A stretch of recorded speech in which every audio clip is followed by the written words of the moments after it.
Order in the court. Be seated.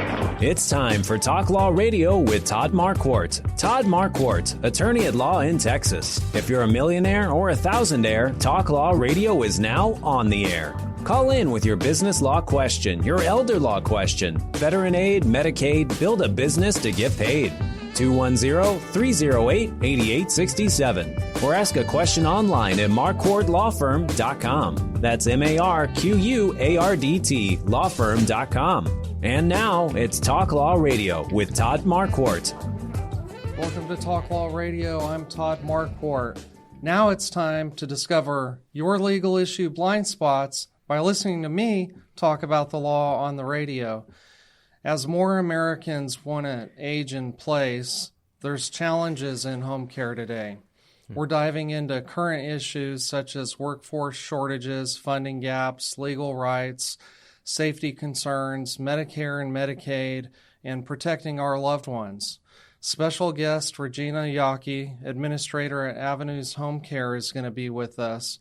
But first, let's check in with Joseph Warren, financial planner with Financial Planning HQ. He and Steve and Jacob are sponsoring the show, and we like to highlight some financial tip for the week. So, Joseph, what's the financial focus today? Yeah, I thought it's very fitting for this show. When you go to court and you're on the witness stand, they always say, do you solemnly swear to tell the truth, the whole truth, and nothing but the truth?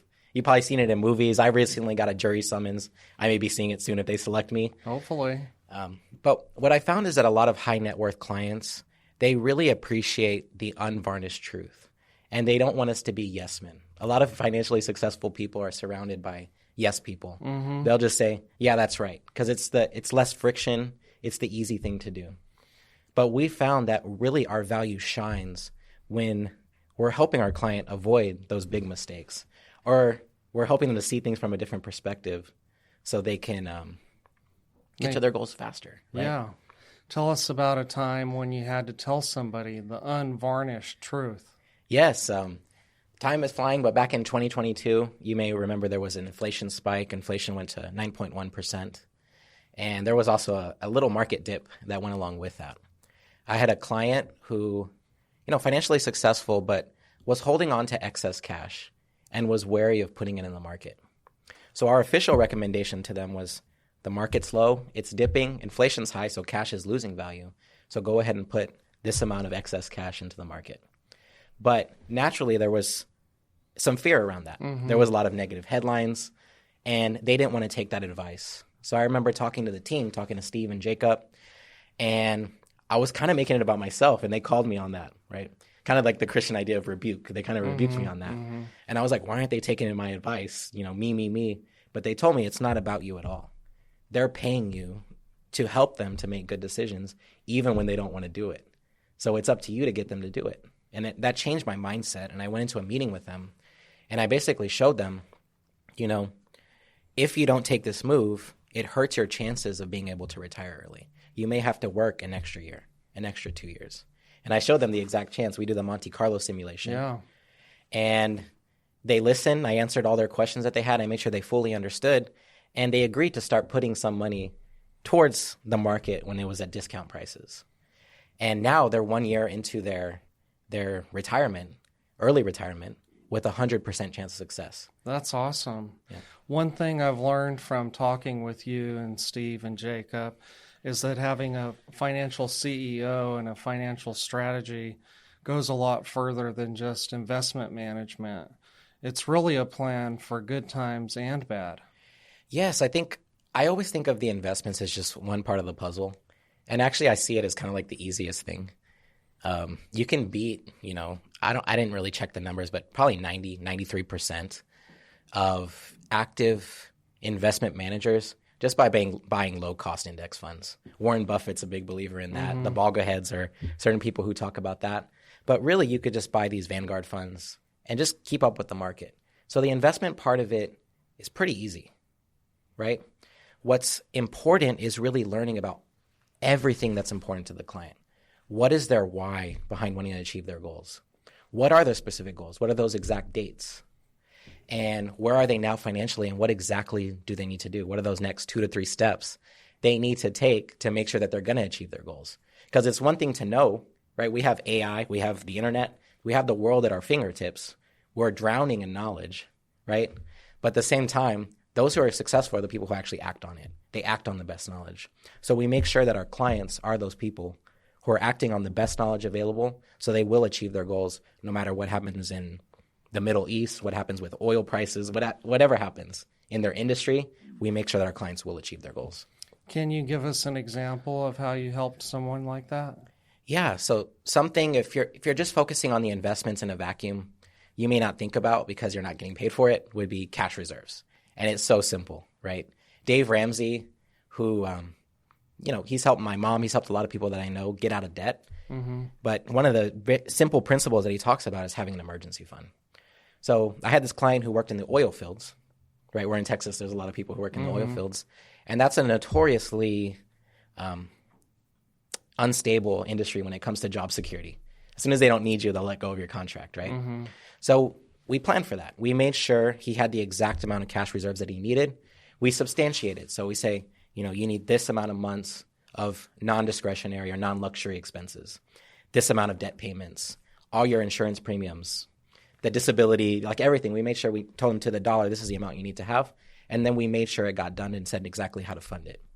So recently, his contract ended. He had a very high-paying contract, and he was out of work for a little bit. But we had a plan for that. We even had a plan for if the worst happened, because we talk about the comprehensive safety review. We look at what to do if bad things happen. And we had a plan for if he were to lose his job temporarily. Mm-hmm.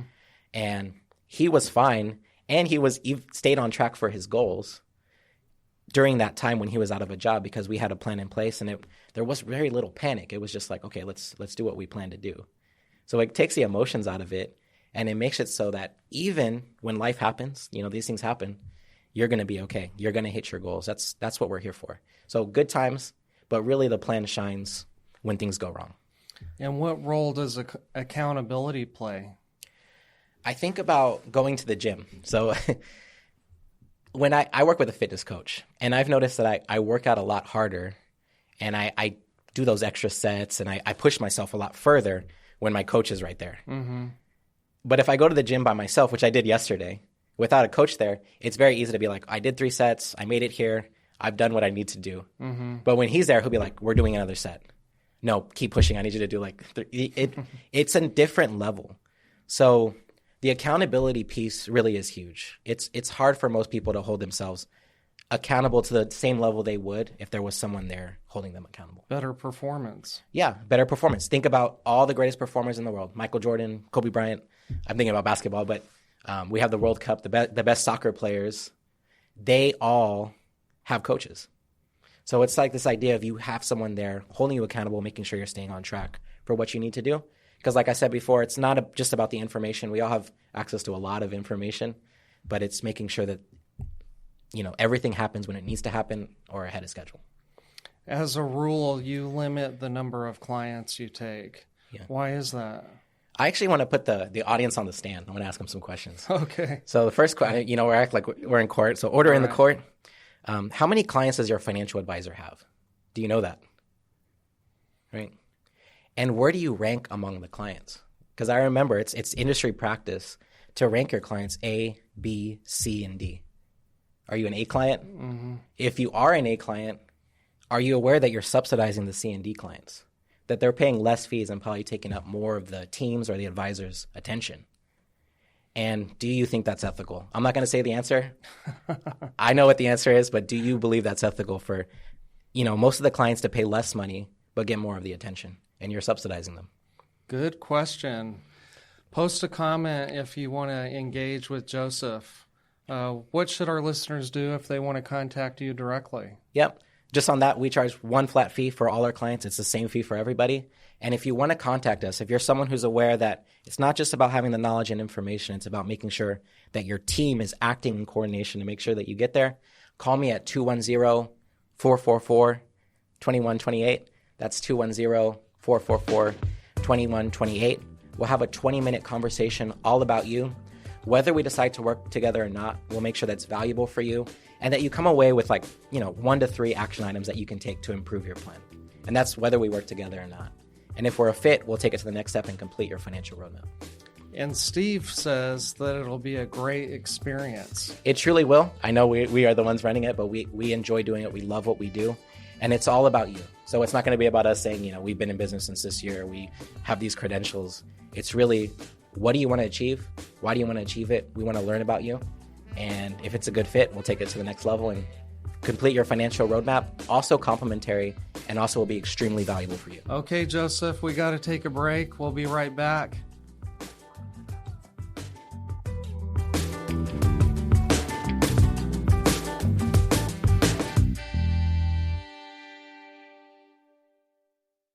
Are you confident about your financial future? What if you had a clear financial roadmap and a team holding you accountable to make the best financial decisions no matter what? At Financial Planning HQ, Steve and his sons, Joseph and Jacob, have been helping San Antonio families since 1987 with inspiring, intelligent financial strategies. Whether it's achieving or maintaining financial independence, becoming more tax efficient, or building business wealth, we create a comprehensive, written lifetime financial strategy that's uniquely yours, based entirely on what's important to you. Don't leave your financial future to chance. Call Financial Planning HQ today at 210-685-2722. That's 210-685-2722. And take the first step towards financial clarity. That's Financial Planning HQ, inspiring financial strategies for San Antonio. Remember, 210-685-2722.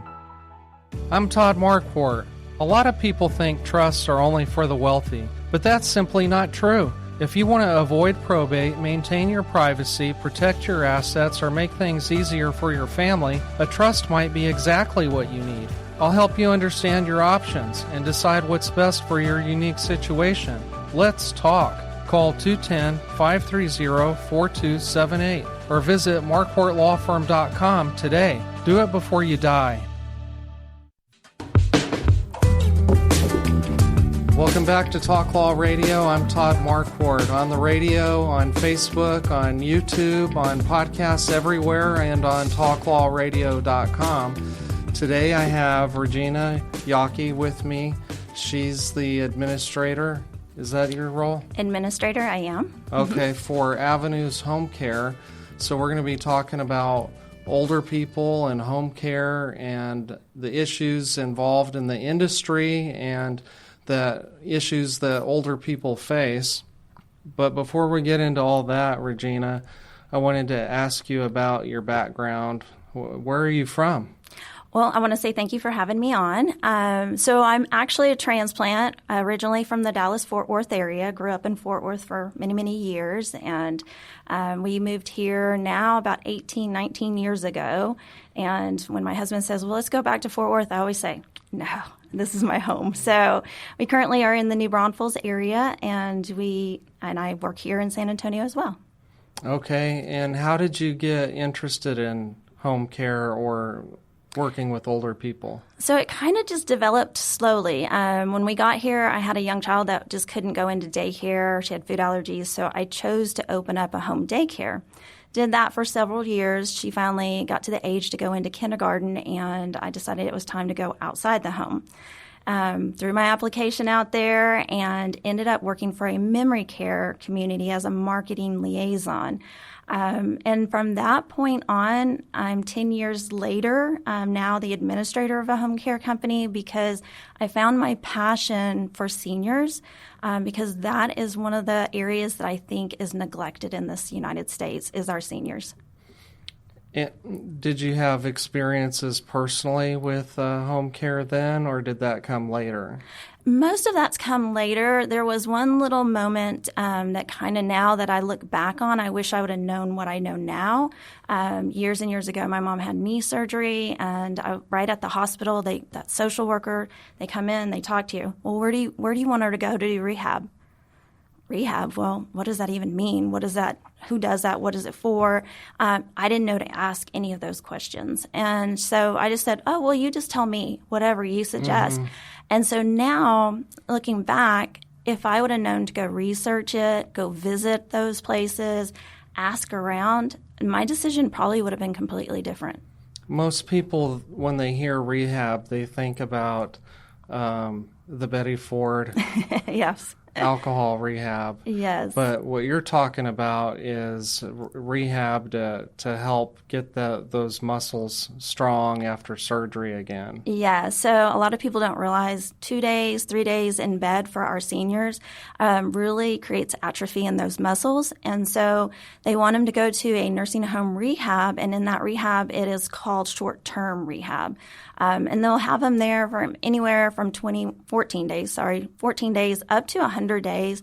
And they'll go in and they'll do some physical therapy, occupational therapy, or speech therapy if they need it during that time, because we want them as strong as possible when they go back home. Because when you're in their home, independence is so important. And that brings up home care. It does bring up home care because there are times that we find, even with the rehab, they may not just achieve that level that they were at, or they just need a little more time to get stronger. So home care is having private caregivers coming into their home and helping them with what we call your activities of daily living. You'll hear people talk about the ADLs, but they never say activities of daily living. And that means somebody needs help with their bathing, somebody helps getting dressed, even doing your meals or medication reminders. Those seem like simple things, but when you've been in the hospital and you've had a broken hip, some of those things are bigger than what you think. Right. And so the company that you're administrator for is Avenues Home Care. Tell us about the company. So Avenues Home Care, it was formerly known as AA Care Services. It was started by an RN nurse over about 18 years ago here in the New Braunfels and San Antonio area. And it has grown. So we have 2 locations that cover 20 counties. We provide home care, which means a caregiver either in the home, in a facility.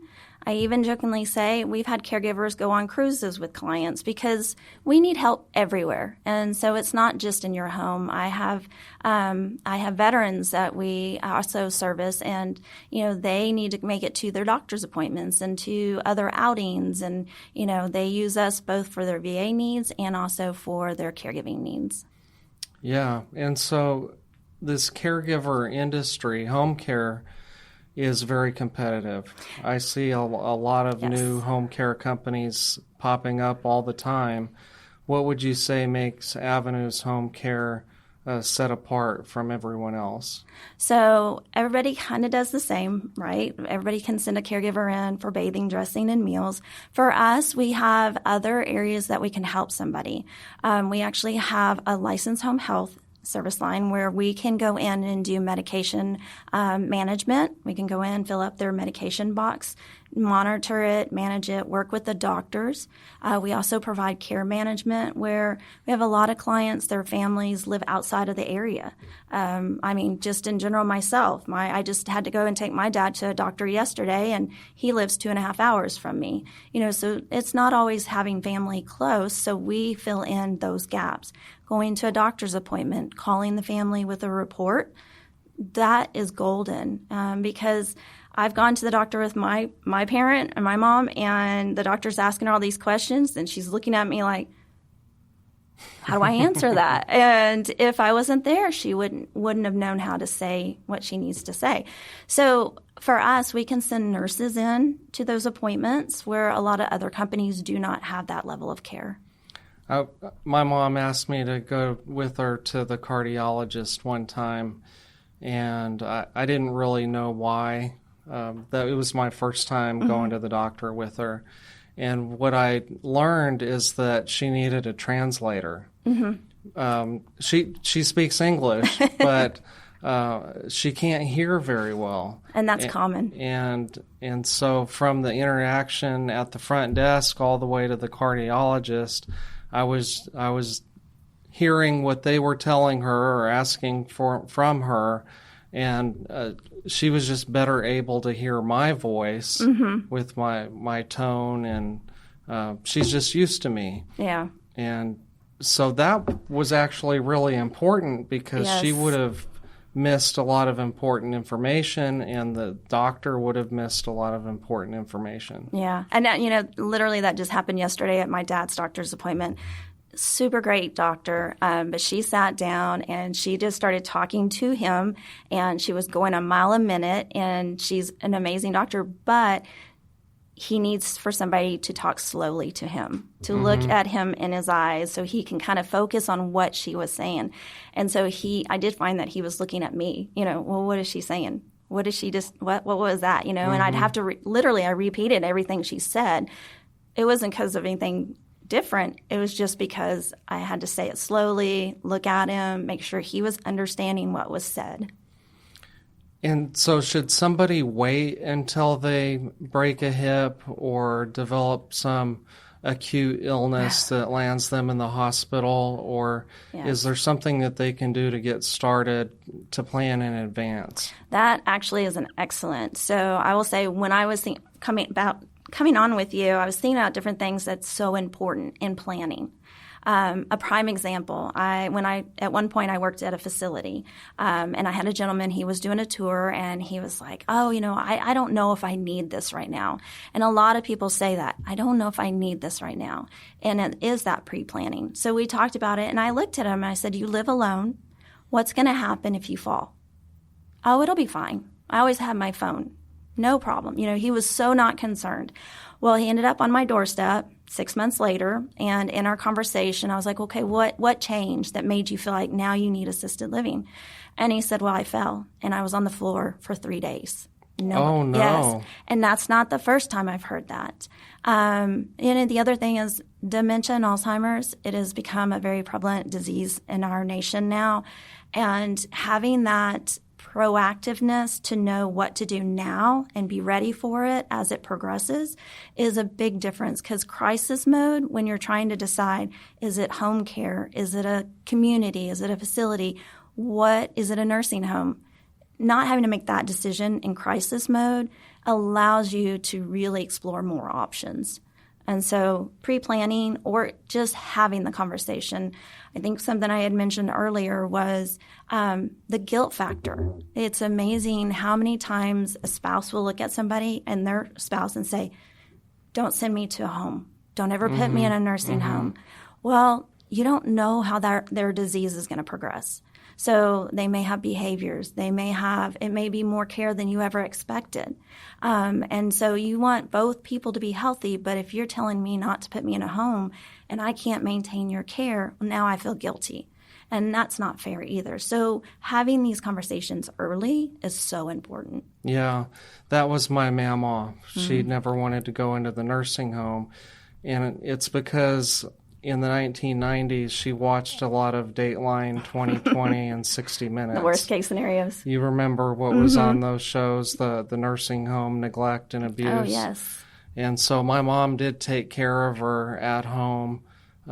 She was bedbound for the last year of her life. She forgot how to walk when following a hospital stay. And nobody told any of us, hey, we could bring in a caregiver to help her get out of bed and walk around. We thought the hospital wants her to stay in bed, so she did, and that's when she forgot how to walk. Yes, and that happens often. But having that conversation and pre-planning financially, I mean, that's another key component. Understanding what are payer sources to provide care.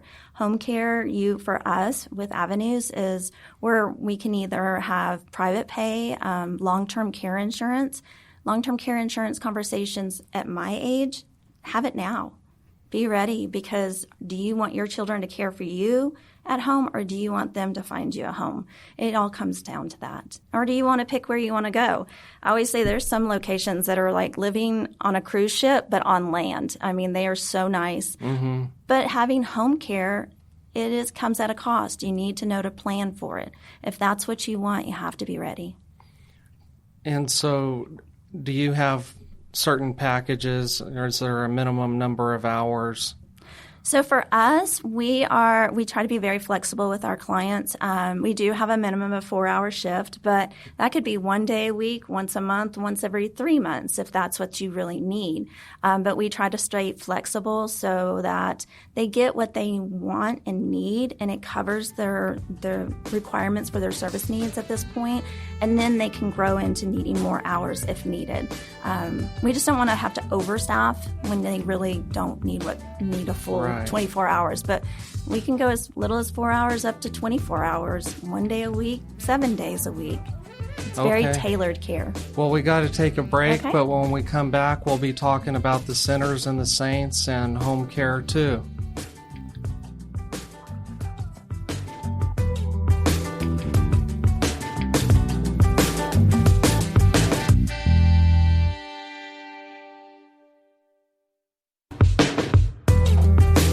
Welcome back to Talk Law Radio. I'm Todd Marquardt here with Regina Yockey, who's the administrator for Avenues Home Care. We've been talking about home care, but we're going to talk about the sinners and the saints.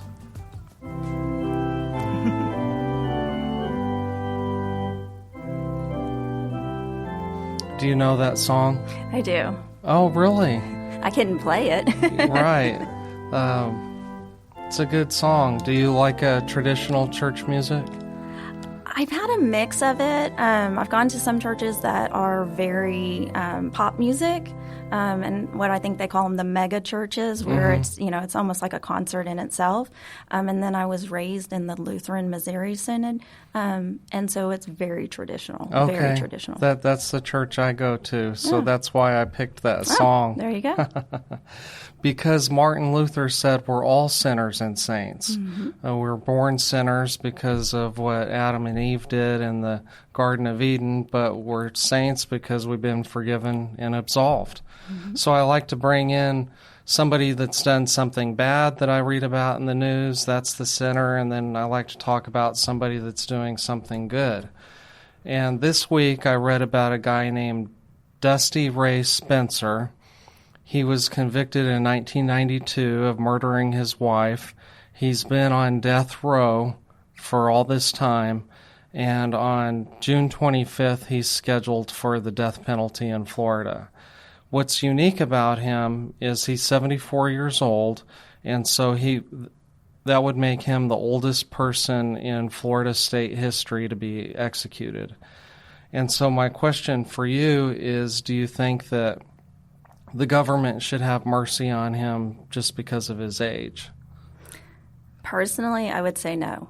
I mean, if he made the choice to take a life, to me, I think he lost his choice. So no, I don't think having a resolve just because of his age kind of just checks marks. Nope, everything's fine. Nothing happened. You didn't do anything bad. No, I don't feel like that would be the right answer.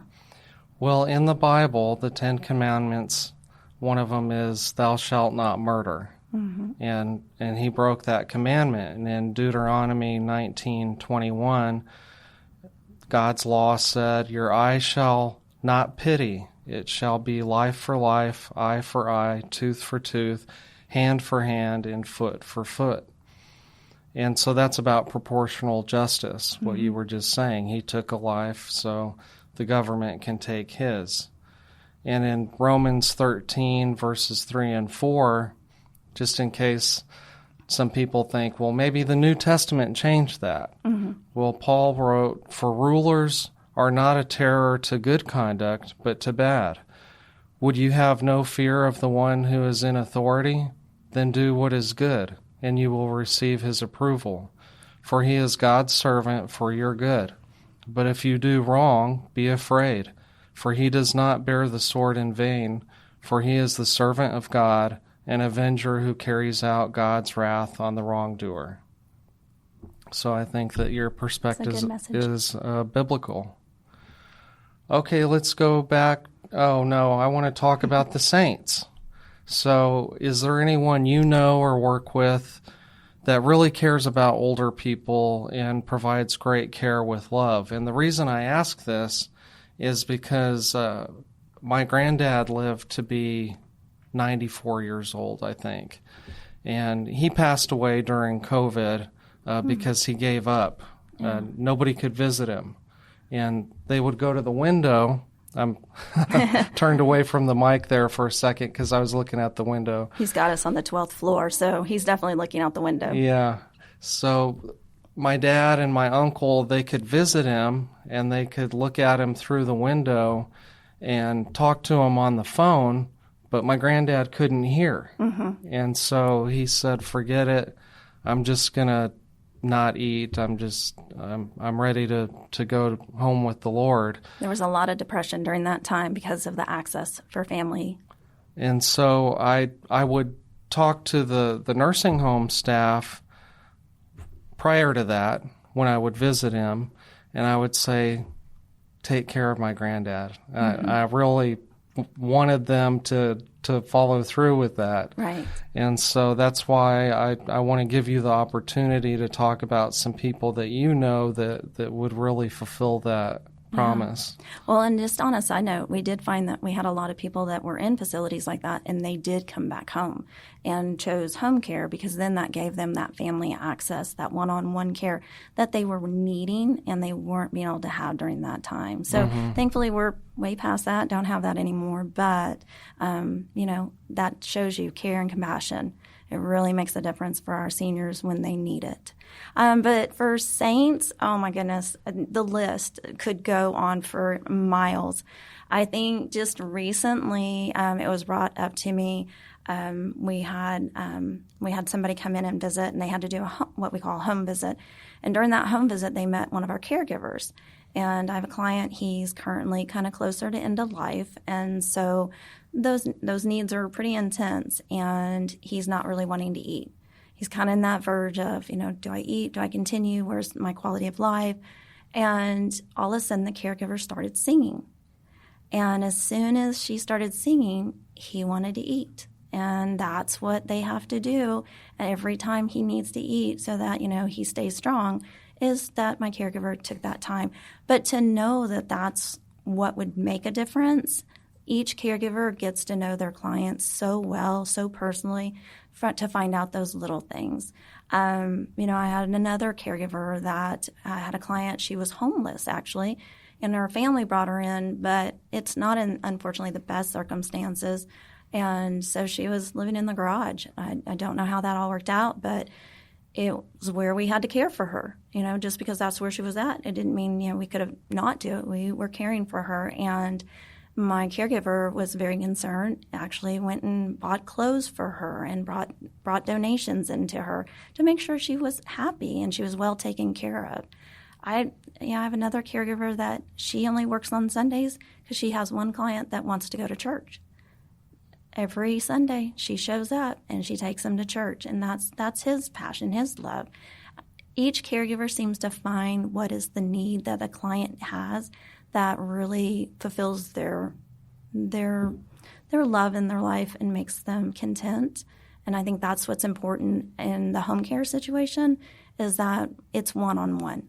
When you go into a community, go into a facility, it's one CNA that's caring for maybe 22 people. Wow. Yeah, the numbers are a little staggering. But when you get one-on-one care, you know what matters. It's what food do they like. One of my gentlemen, he was a chef, and he actually really kind of almost taught my caregivers how to cook. But that was his passion. He had a garden. The two of them would go outside and they would garden together. Oh, that's great. So it's finding the passion of what our clients are. That's what our caregivers do. So when I say I have a list of saints, I think just being a caregiver in general is being a saint. It's a hard job that it's not as enough thankfulness for. I don't think people think of them and how hard being a caregiver is. Well, the industry statistics tell us that 59% of home care companies are reporting operating with insufficient staff. So how do you find enough caregivers, and how do you find these saints? Because in California, they were having a problem with the number one job for felons was caregiver. Oh. Wow. Well, we have to do background checks on all of our caregivers. So we have requirements that, they have to follow. They have to have a certain level of training to be able to be a caregiver with us.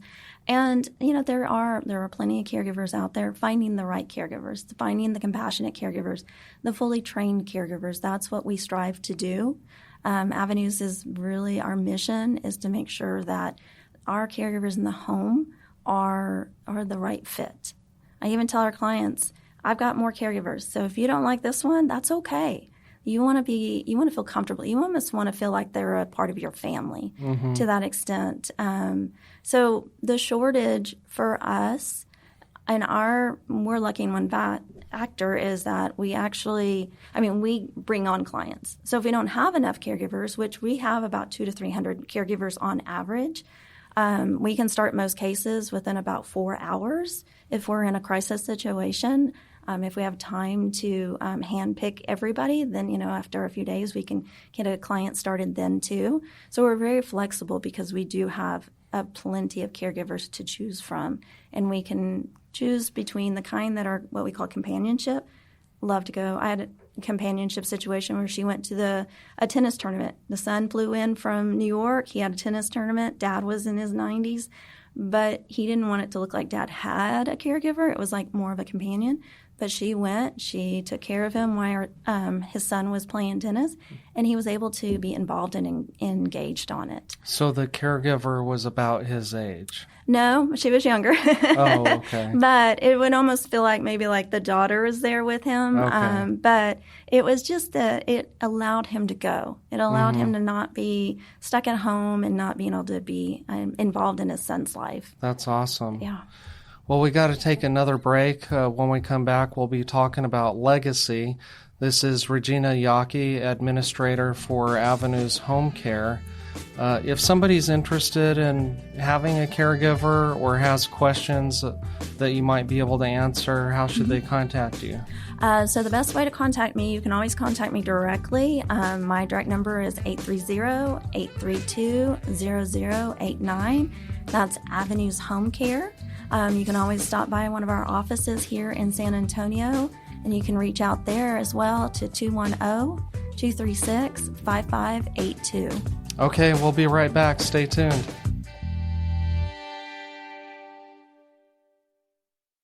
Are you 100% confident that no matter what happens in the financial markets, economy, or world events, you will achieve your financial goals? If not, we have a process to get your financial house in perfect order and keep it that way forever. Your financial future shouldn't be a guessing game. Planning, advice, organization, and accountability are deliverables you should expect. For over 35 years, Financial Planning HQ has been San Antonio's trusted partner for comprehensive written lifetime financial strategies. Steve and his team, including sons Joseph and Jacob, don't believe in a one-size-fits-all approach. Instead, they create a personalized financial roadmap for you based on what's important to you. As an independent registered investment advisor, they're not tied to any big corporation's products. They work for you, creating inspiring, intelligent financial strategies that put your interests first. Call Financial Planning HQ at 210-685-2722. That's 210-685-2722. I'm Todd Marquardt. A lot of people think trusts are only for the wealthy, but that's simply not true. If you want to avoid probate, maintain your privacy, protect your assets, or make things easier for your family, a trust might be exactly what you need. I'll help you understand your options and decide what's best for your unique situation. Let's talk. Call 210-530-4278 or visit marquardtlawfirm.com today. Do it before you die. Welcome back to Talk Law Radio. I'm Todd Marquardt here with Regina Yockey, Administrator for Avenues Home Care. This is the fourth segment, so we like to talk about legacy. Oh, it's time for the Talk Law Radio Legacy Spotlight. What's your legacy? Sponsored by Marquardt Law Firm.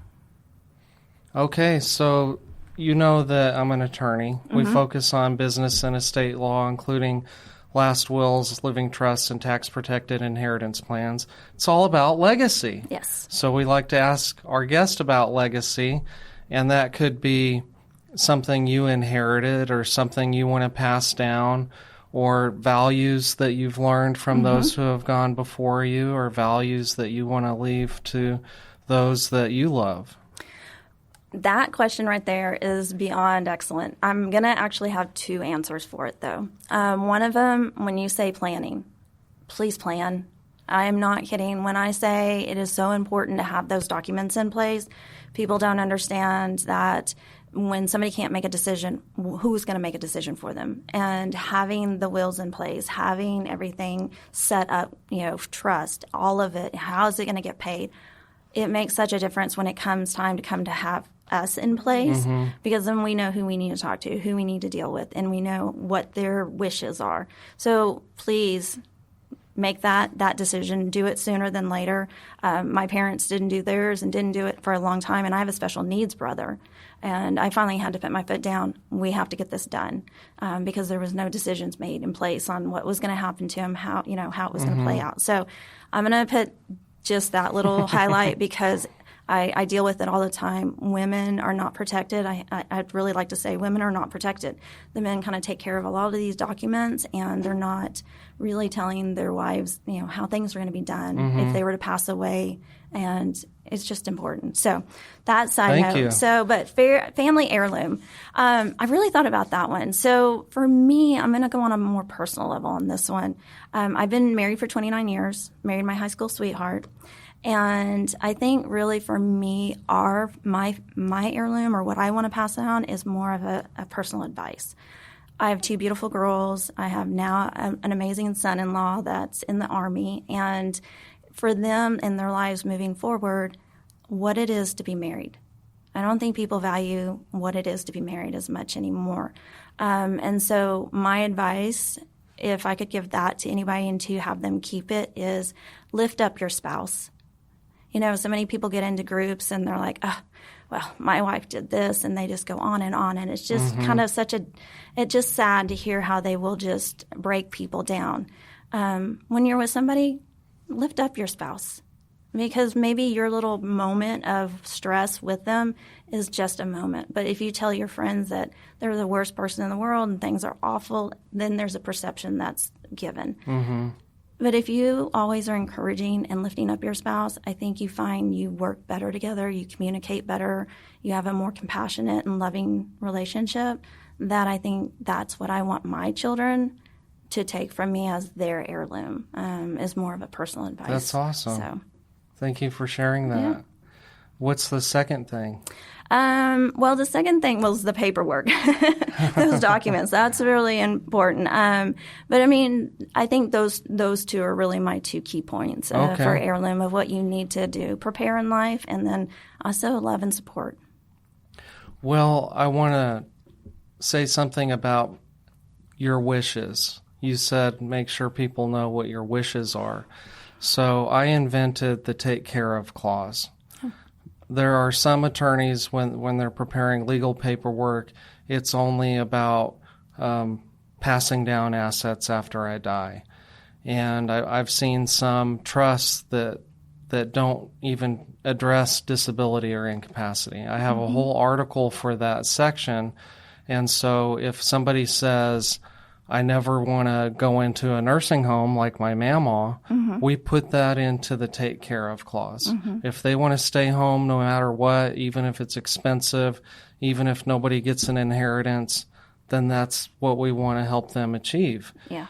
And likewise, you said something about the nice assisted living places being a cruise ship on land. Cruise ship on land, yes. Some people have told me that they really want that. They're social butterflies, and they want to play bingo, and they want to go on day trips, and they want to be with people their own age and people to communicate with through their retirement. So that's the take care of clause.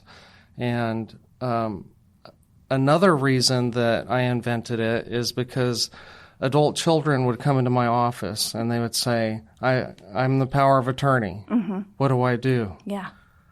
I say, well, that's a permission slip. You have to figure it out. And so I started working with existing clients and say, you can do instruction-based planning instead of permission slip planning. tell them what you want them to do. And we put that in the take care of clause. And it helps to prevent disagreements among their children or grandchildren, whoever's going to be taking care of them. I've represented an adult child one time. Him and his brother were co-agents under power of attorney.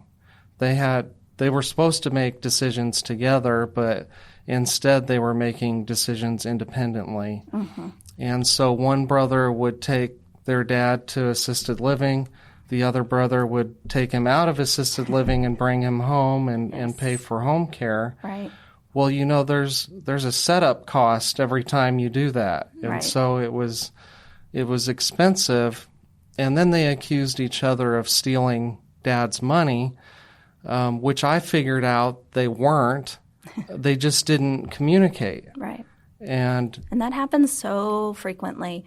I think, again, back to the planning part, I have a client right now. The husband's incapacitated. The wife is incapacitated, but he has all the documentation. She doesn't have a medical power of attorney. She doesn't have any kind of safeguard like that.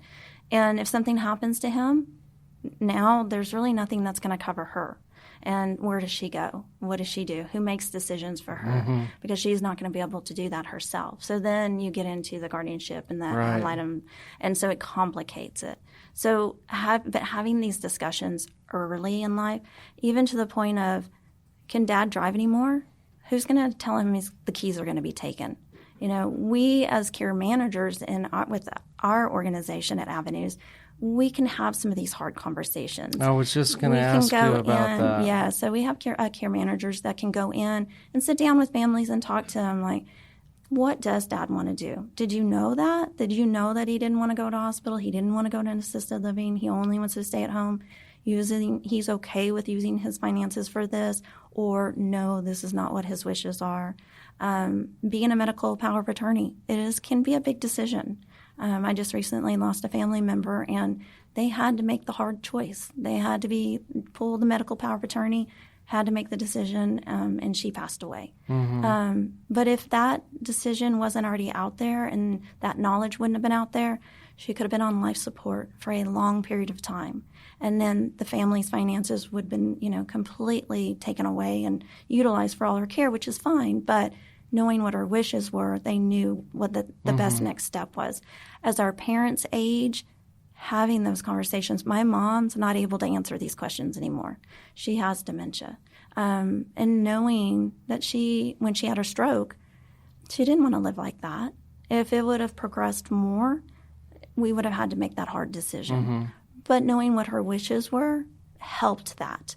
It didn't put the burden on me. It put the burden on knowing she's already told me what it was. I know how to follow through. Yes, it's a hard one if that would have happened, but it's a lot easier not to have to wonder what they wanted.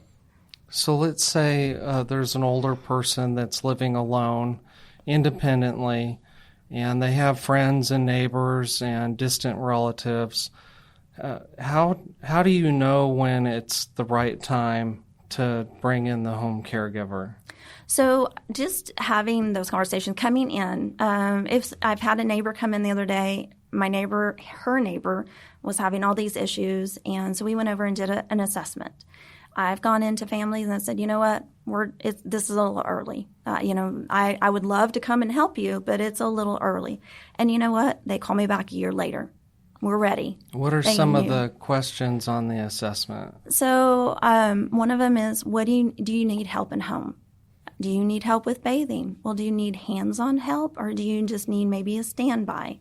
Do you need a full assistance on that? So bathing, and when you start seeing somebody have medication errors, that's another really key sign that it's time to call somebody in. We can have a caregiver come in and do medication reminders just on a regular basis. And that alone keeps them out of the hospital. You want to keep them out of the hospital as long as possible. So just a little extra help in home will extend that time for them to be there safe and independent. That companionship helps with depression. They, just somebody coming in and engaging with them once a week, 3 times a week, whichever might be the best, is what's going to make that difference. But coming in and just having that conversation again, I know I keep saying that, but that's what I want to reiterate. It's make it an open conversation. We go in, we talk to them. You put sheets on the bed? Yeah. Well, how long does that take you? Well, it takes me like an hour to do that because my shoulder's kind of frozen, my knee hurts. Well, we can come in 15 minutes and get this done. Or we can do it together, and now it's only a 20-minute exercise. Right. You're doing something, we're doing something, but now you're not tired for the rest of the day. Right. Moments like that is what are indicating maybe now is a time to start.